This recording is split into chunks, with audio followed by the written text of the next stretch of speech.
Good morning बच्चों, कैसे हैं आप सभी। बायोटेक्नोलॉजी, ठीक है, जिसके अंदर हमने टूल्स स्टार्ट किया था बेटा, टूल्स ऑफ बायोटेक्नोलॉजी, कि कौन कौन से टूल्स होते हैं, कौन कौन से साधन होते हैं जो हम बायोटेक्नोलॉजी के अंदर यूज़ करते हैं। ठीक है, उसके अंदर सबसे पहले हमने एंजाइम पढ़ लिया था। ओके, एंजाइम्स के अंदर बेटा हमने पढ़ा था सबसे पहले कौन सा, लयनकारी एंजाइम।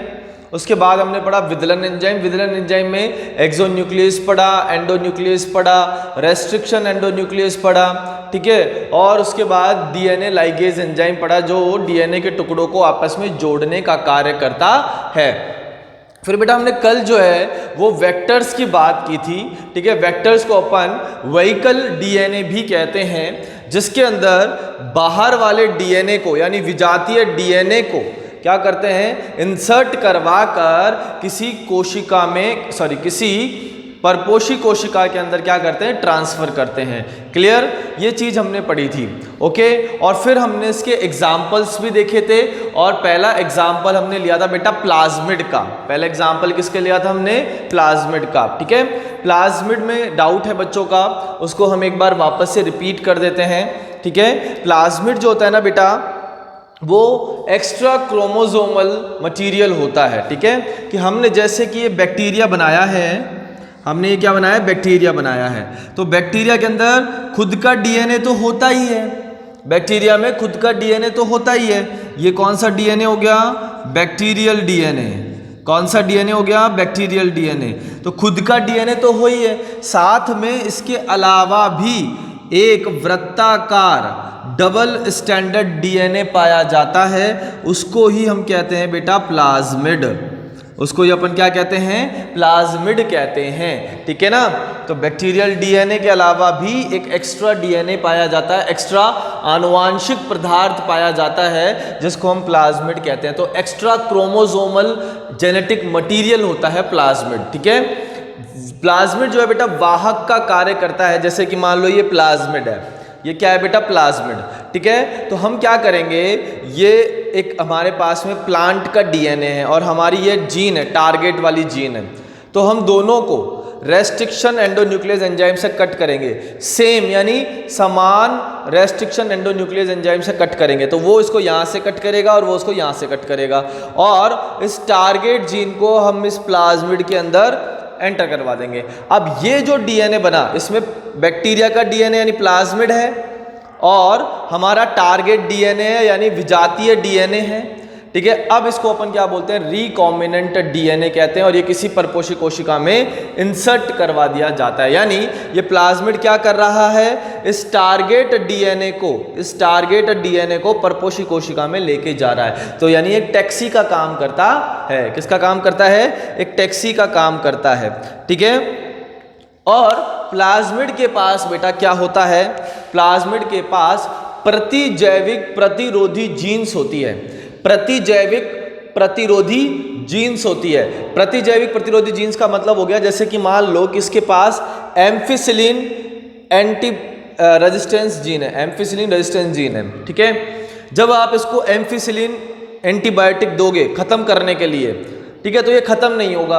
क्यों, क्योंकि इसके पास में एम्फिसिलिन रेजिस्टेंस जीन है, एम्फिसिलिन के प्रति प्रतिरोधी जीन उपस्थित है। इसके अंदर टेट्रासाइक्लिन रेजिस्टेंस जीन भी है। अगर आप इसको टेट्रासाइक्लिन से मारने की कोशिश करोगे, ठीक है, तो भी ये खत्म नहीं होगा, क्योंकि उसके पास में टेट्रासाइक्लिन के लिए प्रतिरोधी जीन है।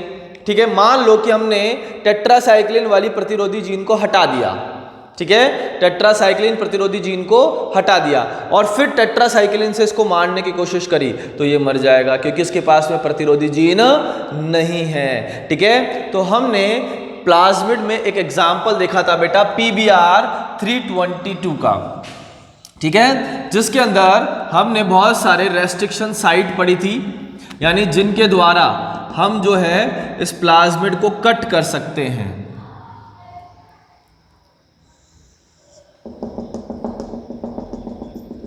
ठीक है, तो यहां पर रेस्ट्रिक्शन साइट थी बहुत सारी, जैसे साल फर्स्ट है, ये एक रेस्ट्रिक्शन एंडोन्यूक्लियस एंजाइम है जो उसको यहां से कट मारता है। बाम एच आई है वो यहाँ से कट मारता है, क्ला फर्स्ट यहाँ से कट मारता है, हिंड सेकंड यहाँ से कट मारता है, इको आर आई यहाँ से कट मारेगा, पी एस टी फर्स्ट यहाँ से कट मारेगा, पी वी यू सेकेंड यहाँ से कट मारेगा, ठीक है। रॉप जो है वो पी वी यू सेकेंड जो है वो यहाँ से कट मारेगा। तो इस तरीके से बहुत सारी रेस्ट्रिक्शन साइट है बेटा ना जो कट मारती है, ठीक है। अब मान लो कि ये तो हमारा प्लाज्मिड है ना, और ये हमारा जो है विजातीय डीएनए है। दोनों को हमने किससे कट मरवाया है? साल फर्स्ट से। किससे? साल फर्स्ट से। तो हमारा जो विजातीय डीएनए है वो यहाँ पर आके जुड़ेगा या नहीं जुड़ेगा? विजातीय डीएनए यहाँ पर आके जुड़ेगा या नहीं जुड़ेगा? जुड़ जाएगा ना, ठीक है। तो कहाँ पे आके जुड़ा? टेट्रासाइक्लिन रेजिस्टेंस जीन पर। तो टेट्रासाइक्लिन रेजिस्टेंस जीन तो हट गई और उसके स्थान पर विजातीय डीएनए आकर जुड़ गया। अब इसको आप जब टेट्रासाइक्लिन में ग्रोथ करवाओगे तो टेट्रासाइक्लिन तो इसको किल कर देगा ना, क्योंकि टेट्रासाइक्लिन रेजिस्टेंस जीन के स्थान पर तो कौन जुड़ गया? विजातीय डीएनए। तो किल करेगा ही करेगा, ठीक है ना। तो ये टेट्रासाइक्लिन वाले मीडियम में ग्रोथ नहीं करेगा, जबकि एम्फिसिलिन वाले में ग्रोथ कर जाएगा, क्योंकि उसके पास एम्फिसिलिन रेजिस्टेंस जीन उपस्थित है। क्लियर है यहाँ तक? कोई दिक्कत? ठीक है। अगर मान लो कि मैं इसको पीवीयू सेकेंड और साल फर्स्ट दोनों से कट करवाता हूं, ठीक है, तो हमारा विजातीय डीएनए यहां पर भी आकर जुड़ेगा और यहां पर भी आकर जुड़ेगा, ठीक है। दो जगह से आके जुड़ेगा, एक यहां पर और एक यहां पर, ठीक है। तो जब दोनों जगह से आके जुड़ेगा तो टेट्रासाइक्लिन रेजिस्टेंस जीन भी हट जाएगी और एम्फिसिलिन रेजिस्टेंस जीन भी हट जाएगी। तो जब आप इसको एम्फिसिलिन में ग्रो करवाओगे तो ग्रोथ नहीं करेगा, क्योंकि रेजिस्टेंस जीन तो हट गई, प्रतिरोधी जीन तो हट गई, एम्फिसिलिन इसको मार देगा, ग्रो ही नहीं करेगा। टेट्रासाइक्लिन में ग्रो करवाओगे तो टेट्रासाइक्लिन भी हट गई, तो टेट्रासाइक्लिन वाले मीडियम में भी ग्रोथ नहीं करेगा, ठीक है। तो ये एक एग्जाम्पल जो है वो हमने पढ़ा था किसका? प्लाज्मिड का PBr 322। यहां तक समझ में आ गया होगा आपको, आई थिंक, ठीक है। अब हम जो है एक और एग्जाम्पल पढ़ने वाले हैं बेटा इसका, जो आपके एनसीईआरटी में भी दे रखा है। प्लाज्मिड का एक और एग्जाम्पल पढ़ने वाले हैं।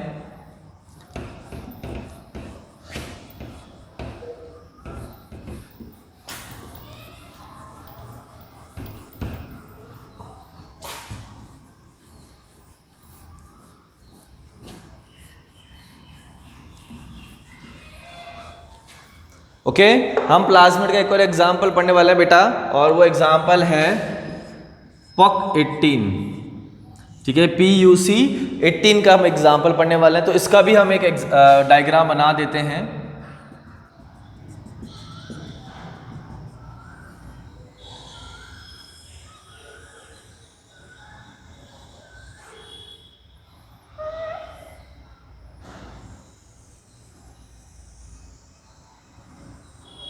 अंदर वाला गोला ज्यादा बेटर बना है भाई।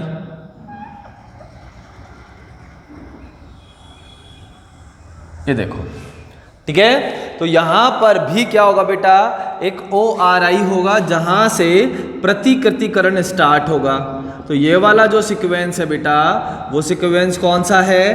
ORI, यानी ओरिजिन ऑफ रेप्लिकेशन, जहां से प्रतिकृतिकरण स्टार्ट होता है, जहां से ये प्लाज्मिड अपनी कॉपी बनाना स्टार्ट करता है, ठीक है। उसके बाद ये वाला जो रीजन है, ये कौन सा रीजन हो जाएगा? एम्फिसिलिन रेजिस्टेंस रीजन, ठीक है। एम्फिसिलिन रेजिस्टेंस जीन यहाँ पर उपस्थित होती है। और यहां पर कौन सा रीजन हो जाएगा बेटा? ये वाला जो रीजन है, ठीक है, ये रीजन होता है लैक जेड। कौन सा होता है? लैक जेड वाला रीजन होता है, ठीक है। अब यहां पर कौन कौन सी रेस्ट्रिक्शन साइट होती है, कौन कौन से प्रतिबंधित स्थल होते हैं जिस पर प्रतिबंधित एंजाइम कट लगाते हैं, ठीक है। तो देखो, ये वाला है बेटा इको आर फर्स्ट, यानी इको आर फर्स्ट यहां से कट लगाएगा, ठीक है। उसके बाद में SMA फर्स्ट, वो यहां से कट लगाएगा, ठीक है। PST फर्स्ट, वो यहां से कट लगाएगा, ठीक है। Bam HI, Bam H first,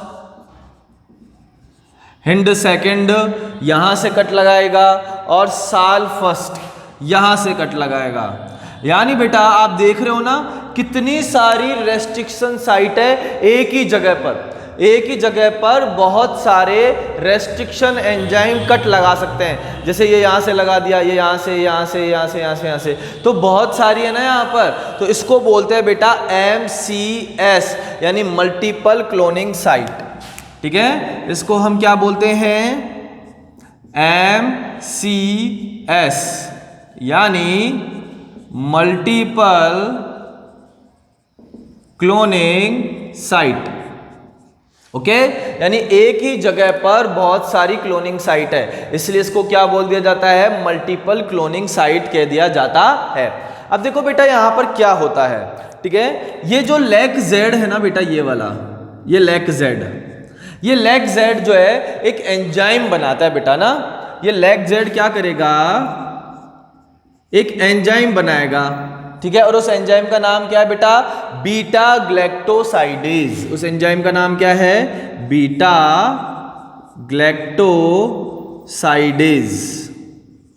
उस एंजाइम का नाम क्या है? Beta galactosidase. और ये बीटा ग्लैक्टोसाइडेज जो है ना बेटा, ये एक क्रोमोजेनिक सबस्ट्रेट पर काम करता है। ये क्या करता है? Work on chromogenic substrate. ठीक है, ये क्या करता है? बीटा ग्लैक्टोसाइडेज एक क्रोमोजेनिक सबस्ट्रेट पर काम करता है। और वो क्रोमोजेनिक सबस्ट्रेट कौन सा है? एक्स गाल। वो क्रोमोजेनिक सबस्ट्रेट कौन सा है? एक्स गाल। और ये क्या बनाता है? ब्लू कलर का प्रोडक्ट बनाता है, ब्लू कलर की कॉलोनी बनाता है। क्या बनाएगा? ब्लू कलर की कॉलोनी बनाएगा। क्लियर है यहां तक? देखो वापस से समझो कि ये जो लैक जेड है, ये लैक जेड क्या करता है? एक एंजाइम सीक्रिएट करता, एंजाइम का निर्माण करता है जिसको बोलते हैं बीटा ग्लैक्टोसाइडेज। और ये बीटा ग्लैक्टोसाइडेज एक्स गाल पर कार्य करता है। ये बीटा ग्लैक्टोसाइडेज क्या करता है? एक्स गाल पर कार्य करता है, जो ब्लू कलर की कॉलोनी बनाता है। जो क्या बनाता है? ब्लू कलर की कॉलोनी बनाता है। ठीक है, अब एक क्वेश्चन अपन यहां पर करते हैं, क्वेश्चन अपन यहां पर करते हैं। ठीक है, जैसे मान लो कि ये तो है हमारा विजातीय डीएनए, विजातीय डीएनए, और ये है बेटा हमारा पक 18। ठीक है, वो तो विजातीय डीएनए हो गया और ये पक 18 हो गया। हमने इसको दोनों को बाम एचआई से काट दिया, बाम एचआई से रेस्ट्रिक्शन एंजाइम से काट दिया। काटने पर क्या होगा बेटा? रिकॉम्बिनेंट डीएनए बनेगा। तो यहां पे क्या बन गया? रिकॉम्बिनेंट डीएनए बन गया। इस रिकॉम्बिनेंट डीएनए का अपन ने क्या कर दिया? ट्रांसफॉर्मेशन कर दिया इनटू होस्ट सेल, एक परपोषी कोशिका में इसको ट्रांसफर कर दिया। अब आप मुझे ये बताइए कि ये जब ग्रो करेगा तो ब्लू कलर की कॉलोनी बनेगी या वाइट कलर की कॉलोनी बनेगी? ये बताओ, कलरलेस कॉलोनी बनेगी या ब्लू कलर की कॉलोनी बनेगी? फटाफट से बताओ, फटाफट से, फटाफट से बताओ। देखो अब यहां पर क्या हुआ है, हमने ट्रीट करवाया है बाम एचआई से। क्या करवाया? बाम एचआई से ट्रीट करवाया है। और ये रहा बाम एचआई बेटा। इस बाम एचआई से जब अपन ने ट्रीट करवाया तो ये तो कट गया, ठीक है, और उसके स्थान पर विजातीय डीएनए आकर जुड़ गया। यहां पर क्या जुड़ जाएगा? विजातीय डीएनए आके जुड़ जाएगा। ठीक है, तो क्या यहां पर लैक जेड काम करेगा? यहां पे लैक जेड काम करेगा क्या? नहीं करेगा। लैक जेड के स्थान पर तो क्या जुड़ गया? हमारा विजातीय डीएनए जुड़ गया। तो अब यहां पर लैक जेड काम नहीं करेगा। जब लैक जेड काम नहीं करेगा तो बीटा ग्लैक्टोसाइडेज नहीं बनेगा। बीटा ग्लैक्टोसाइडेज नहीं बनेगा तो वो एक्स गाल पर क्रिया नहीं करेगा और ब्लू कलर की कॉलोनी भी डेवलप नहीं होगी। तो कौन सी कॉलोनी डेवलप हो जाएगी? व्हाइट कलर की कॉलोनी यहां पर डेवलप हो जाएगी, क्योंकि यहां पे बेटा क्या हो गया? इंसर्शनल इनएक्टिवेशन हो गया, सॉरी इंसर्शनल एक्टिवेशन हो गया। क्या हो गया यहां पे? इंसर्शनल एक्टिवेशन यहां पर हो गया है। इंसर्शनल एक्टिवेशन का मतलब क्या हो गया कि इंसर्ट हो गया है हमारा विजातीय डीएनए और लैग जेड इनएक्टिव हो गया है। क्या हो गया? लैग जेड इनएक्टिव हो गया और विजातीय डीएनए इंसर्ट हो चुका है। इसकी वजह से क्या होगा कि लैग जेड तो हट गया, विजातीय डीएनए आ गया और वो एक्स गाल पर कार्य नहीं करेगा और ब्लू कलर की कॉलोनी डेवलप नहीं होगी। कौन सी कॉलोनी डेवलप होगी? व्हाइट कलर की कॉलोनी डेवलप होगी। समझ में आ गया बेटा यहां पर? तो इस तरीके से ये सारे के सारे जो है वो सेलेक्टेबल मार्कर हैं, चयनात्मक मार्कर है, जिसके द्वारा हम पता लगा सकते हैं कि हमारा विजातीय डीएनए प्लाज्मिड में गया है या नहीं गया है, रिकॉम्बिनेंट डीएनए बना है या नहीं बना है। यहां तक किसको समझ में आ गया है? ठीक है, आप कमेंट बॉक्स के अंदर लिख दीजिएगा कि हाँ हमें समझ में आ गया है। ठीक है, अब मान लो एक और एग्जाम्पल हम यहां पे पढ़ते हैं। हमको बेटा जब भी रिकॉम्बिनेंट डीएनए बनाना होता है हम सेम रेस्ट्रिक्शन एंडोन्यूक्लियस से ही कट करवाएंगे। ठीक है, ये उतारो। इसके अंदर एक और एग्जांपल मैं बताता हूं आपको, फटाफट से उतारो इसको।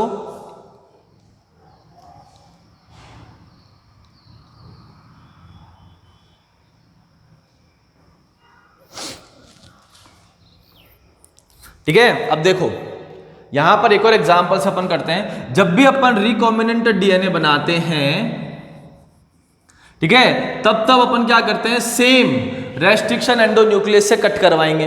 अब मैंने क्या किया यहां पर? विजातीय डीएनए को तो कट करवा दिया इको आर फर्स्ट से और पक सेकंड को मैंने कट करवा दिया बाम एचआई से। तो दोनों को अलग अलग किससे? रेस्ट्रिक्शन एंडोन्यूक्लियस से कट करवाया। तो अब आप मुझे बताओ क्या रिकॉम्बिनेंट डीएनए बनेगा? क्या रिकॉम्बिनेंट डीएनए बनेगा? बताओ कि दोनों को अलग अलग रेस्ट्रिक्शन एंडोन्यूक्लियस से कट करवाया है, तो क्या रिकॉम्बिनेंट डीएनए बनेगा? क्या नहीं बनेगा? क्या रिकॉम्बिनेंट डीएनए नहीं बनेगा? ठीक है, तो जब रिकॉम्बिनेंट डीएनए ही नहीं बन रहा है तो फिर क्या यहां पर लैग जेड काम करेगा? बिल्कुल करेगा। ठीक है, रिकॉम्बिनेंट डीएनए नहीं बन रहा है, रिकॉम्बिनेंट डीएनए बन रहा है तो कौन सा डीएनए यहां पर ट्रांसफॉर्म हो रहा है? Normal DNA. ठीक है, यानी नॉर्मल प्लाज्मिड ही ट्रांसफर हो रहा है। तो नॉर्मल प्लाज्मिड ट्रांसफर हो तो लैग जेड काम करेगा। लैग जेड काम कर रहा है तो एक्स गाल पर वो क्रिया करके ब्लू कलर की कॉलोनी बनाएगा। तो यहां पर कौन सी कॉलोनी बन जाएगी? ब्लू कलर की कॉलोनी बन जाएगी। इसलिए जब भी रिकॉम्बिनेंट डीएनए बनाना है तब अपन को सेम रेस्ट्रिक्शन एंडोन्यूक्लियस से ही कट करवाना होगा। क्लियर है यहां तक? तो ये प्लाज्मिड के कुछ एग्जांपल्स अपन ने यहां पे देखे हैं, पक 18 और PBr 322। ये दो एग्जांपल्स अपन ने यहां पे देख लिए हैं। क्लियर है यहां तक? ठीक है, दूसरा एग्जांपल पढ़ते हैं बेटा अब अपन, है ना।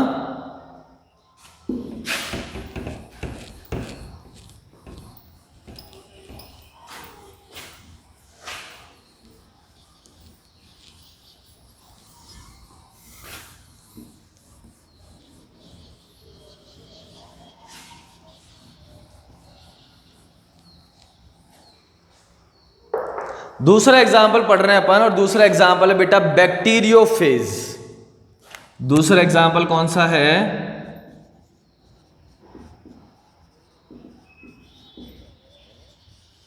बैक्टीरियोफेज, जिसको अपन बोलते हैं जीवाणु भोजी। ठीक है, अब जीवाणु भोजी क्या होते हैं? जीवाणु भोजी एक प्रकार के वायरस होते हैं। ये एक प्रकार के वायरस होते हैं जो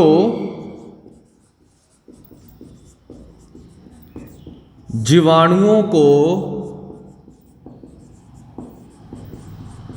संक्रमित करते हैं। क्या है बेटा जीवाणु भोजी? ये एक प्रकार के वायरस हैं जो किसको संक्रमित करेंगे? जीवाणुओं को संक्रमित करेंगे। ठीक है, और इन्हीं को बैक्टीरियोफेज को यानी वायरस को वाहक डीएनए के रूप में भी काम में लिया जा सकता है। ठीक है, तो बैक्टीरियोफेज डीएनए को भी जीन स्थानांतरण के लिए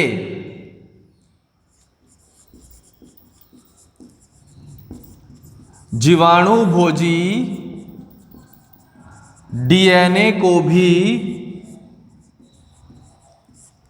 जीन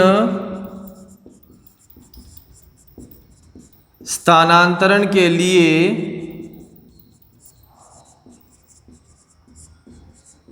वाहक डीएनए के रूप में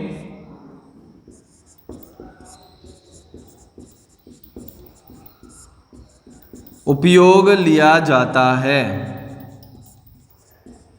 इनको भी क्या करते हैं, वाहक डीएनए के रूप में उपयोग लेते हैं। और इसके एग्जाम्पल, एक तो लैम्डा जीवाणु भोजी,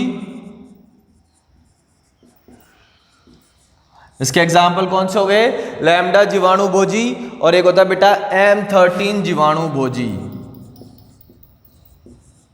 ये दो जीवाणु भोजी है जिनको हम वाहक के रूप में काम ले सकते हैं, जिनको हम क्या कर सकते हैं, वाहक के रूप में काम में ले सकते हैं। ठीक है, तो एक तो वाहक डीएनए के रूप में किसको काम में ले लिया, प्लाज्मिड को काम में ले लिया।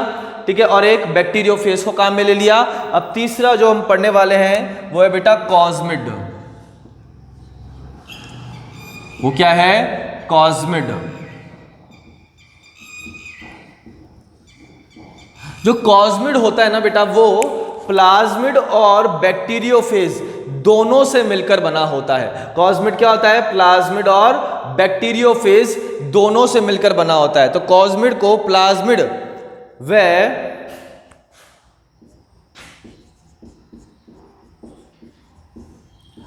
कॉस्मिड को प्लाज्मिड व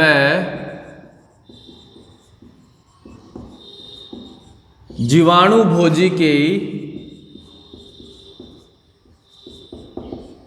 कॉस साइट के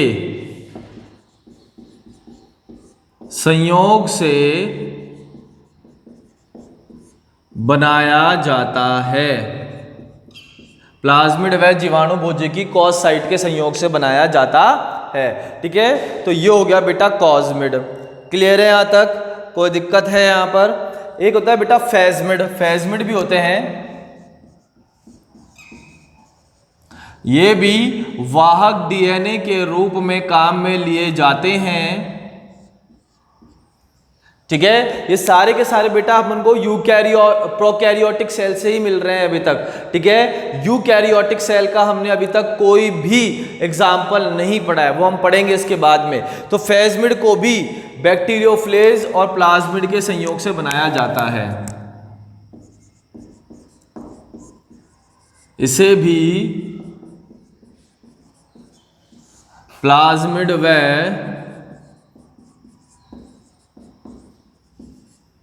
जीवाणु भोजी के संयोग से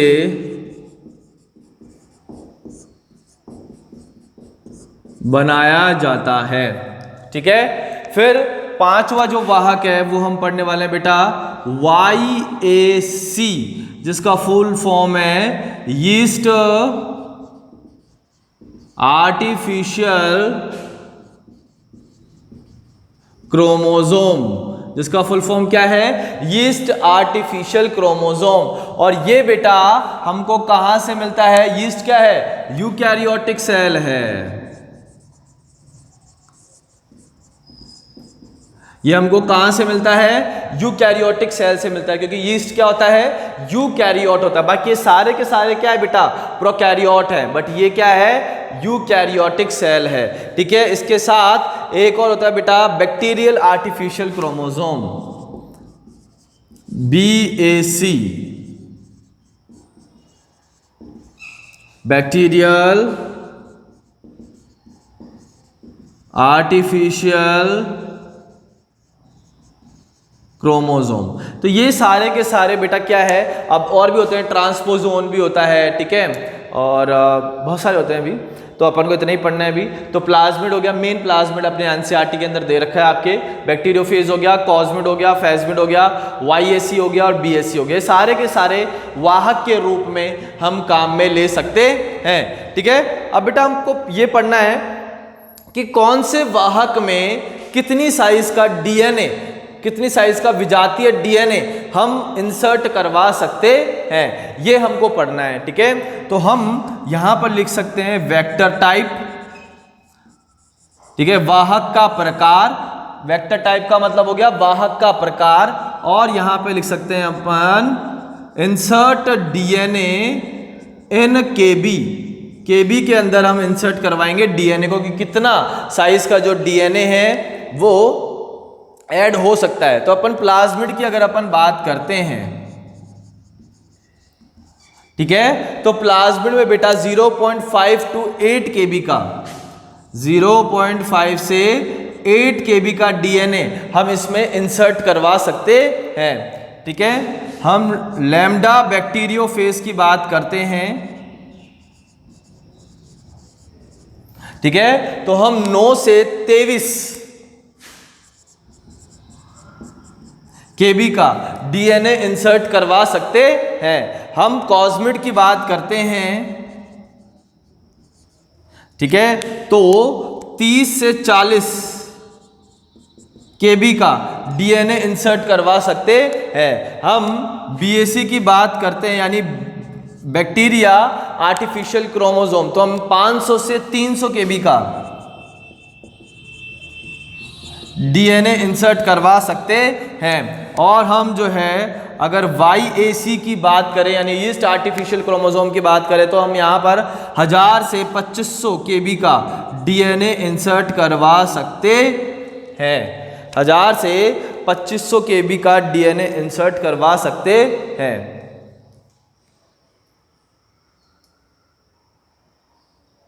हजार से 2500 केबी।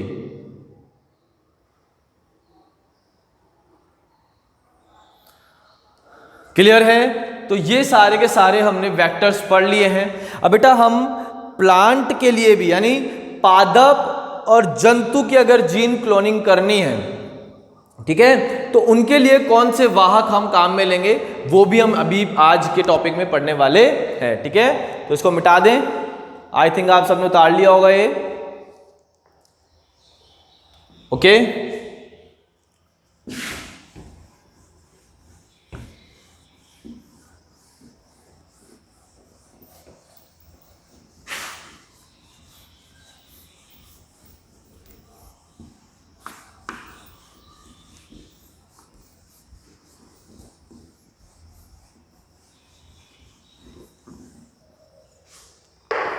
तो नेक्स्ट जो हेडिंग है अपनी वो है पादप एवं जंतु में जीन क्लोनिंग के लिए वाहक।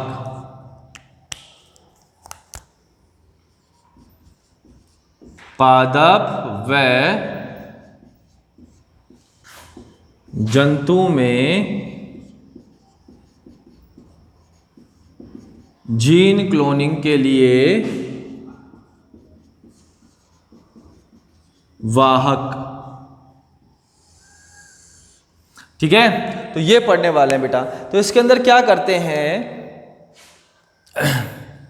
कि एग्रोबैक्टीरियम ट्यूमिफेशियंस एक बैक्टीरिया है बेटा जिसका नाम क्या है, एग्रोबैक्टीरियम ट्यूमिफेशियंस। ये एक बैक्टीरिया का नाम है, एग्रोबैक्टीरियम ट्यूमिफेशियंस। द्विबीजपत्री पादपों में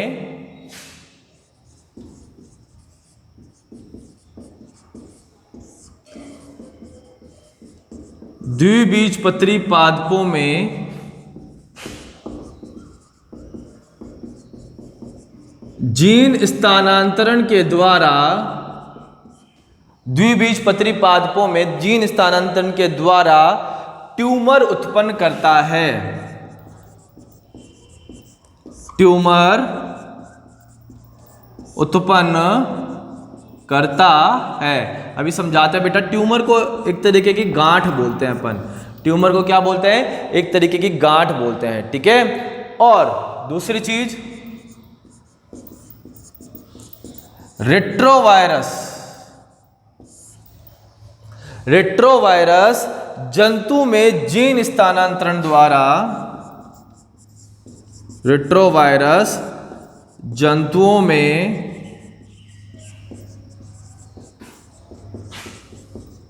जीन स्थानांतरण द्वारा कैंसर उत्पन्न करता है। जीन स्थानांतरण द्वारा क्या करता है? कैंसर उत्पन्न करता है। अब देखो इसको समझो, है ना। देखो एग्रोबैक्टीरियम ट्यूमिफेशियंस एक बैक्टीरिया है, उसका बेटा ये है प्लाज्मिड। क्या है ये? प्लाज्मिड है उसका। एग्रोबैक्टीरियम ट्यूमिफेशियंस का प्लाज्मिड है, ठीक है। और इसके अंदर एक सीक्वेंस होता है, कम से कम लगभग 24 KB का सीक्वेंस होता है ये, है ना। इसको बोलते हैं tDNA क्षेत्र।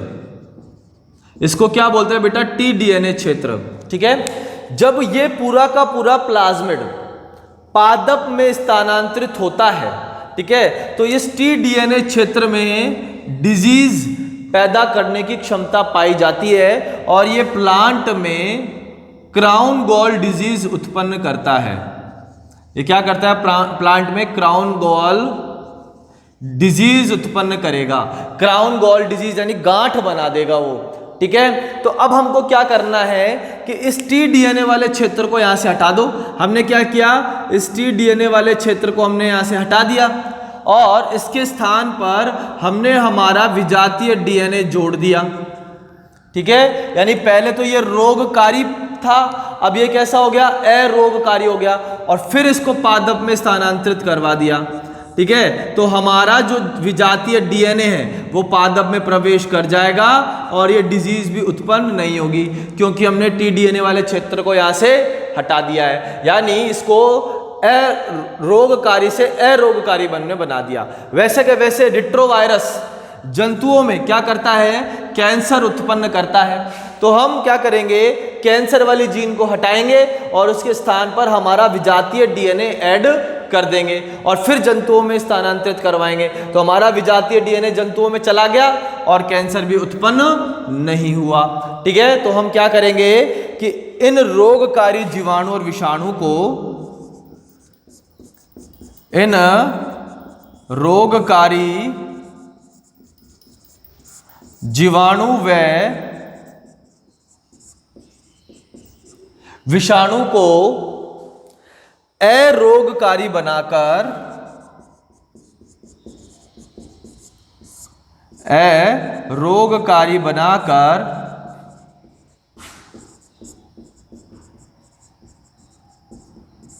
पादप व जंतुओं में जीन रूपांतरण में उपयोग करते हैं। पादप व जंतुओं में जीन स्थानांतरण के लिए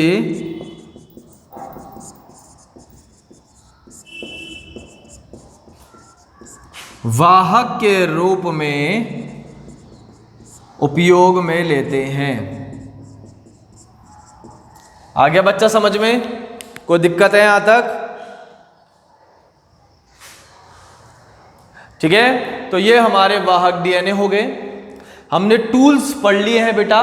कल का जो टॉपिक होगा हमारा, ठीक है, उसके अंदर हम पढ़ेंगे बेटा जेल इलेक्ट्रोफोरेसिस, कि जब हम रेस्ट्रिक्शन एंडोन्यूक्लियस से कट करवाते हैं तो बहुत सारे DNA के टुकड़े हो जाते हैं। अब हमें एक ही DNA का टुकड़ा लेना है तो उसको पृथक करना पड़ेगा। तो उसके लिए हम एक टेक्निक काम में लेते हैं जिसको बोलते हैं जेल इलेक्ट्रोफोरेसिस, वो हम पढ़ेंगे। दूसरी चीज, हमको DNA को क्या करना है? आवर्धित करना है, यानी बड़ा करना है DNA को, ठीक है। बहुत सारी कॉपीज बनानी है क्लोनिंग किए बिना। तो हम एक और टेक्निक पढ़ने वाले हैं कल, PCR यानी पॉलीमरेज चेन रिएक्शन। तो दो टेक्निक्स हम कल पढ़ेंगे, ठीक है, जेल इलेक्ट्रोफोरेसिस और PCR यानी पॉलीमरेज चेन रिएक्शन, ठीक है। तो 2 या 3 लेक्चर में ये चैप्टर कंप्लीट हो जाएगा। उसके बाद इसका अगला वाला चैप्टर हम स्टार्ट कर देंगे। ओके, आज के लिए इतना ही। अगर आपको समझ में आ गया हो तो कमेंट बॉक्स के अंदर जरूर लिखना बेटा, और अगर कोई डाउट है तो जरूर बताना। जैसे एक बच्चे ने कल बोला प्लाज्मिड समझ में नहीं आया, तो हमने प्लाज्मिड को वापस से रिपीट कर दिया। तो ऐसे आप अपने डाउट्स वहाँ पर लिख सकते हैं ताकि हम आपके डाउट को क्लियर कर सके। ठीक है, तो कमेंट बॉक्स में लिखना मत भूलना। Okay, thank you so much, bye.